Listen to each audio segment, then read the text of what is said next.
exactly. Justice, they would give you a free entry. A free entry, yes.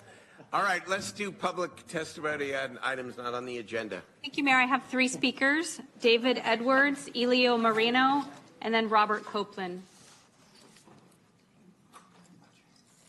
Is David here? Thank you.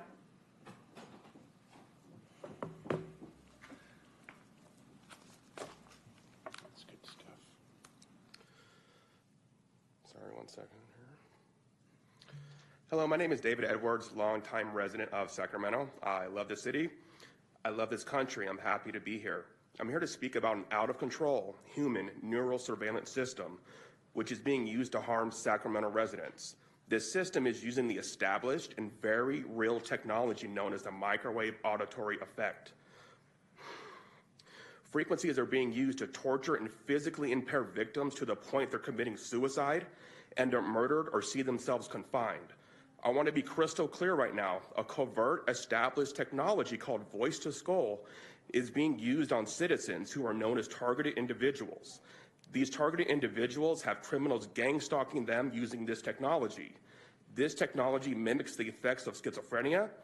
Victims are being labeled schizophrenic instead of getting respect and dignity by criminal investigations when they contact law enforcement.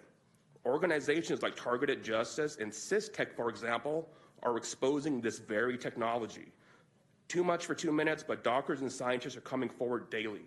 I and others can demonstrate this human targeting technology using a satellite-defined radio kit. I'm saying I can demonstrate proof of this crime and no one will investigate it. Would you consider seeing a crime like this investigated when there's multiple ways to prove it? Thank you for your comments. Our next speaker is Elio Moreno, then Robert Copeland.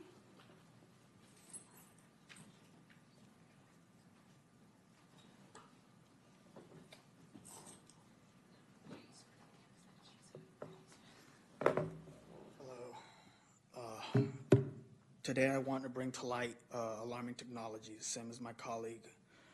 Remote neural monitoring and voice-to-skull technology, often associated with what's known as Havana syndrome. These issues were highlighted in a recent Homeland Security Committee meeting on May 8th, but they deserve far more attention. Remote neural monitoring can track brain activity, raising serious concerns about unauthorized surveillance and the manipulation of our thoughts. Voice-to-skull technology can transmit sound directly into a person's mind, causing distress and confusion. As a victim of these psychological tactics, I can attest to the profound impact they can have on one's mental health and well-being. The reports related to Havana syndrome underscore the urgent need for awareness, action, and action. Victims like myself have experienced debilitating symptoms that reveal the ethical challenges we face in an era where technology outpaces our ability to regulate it.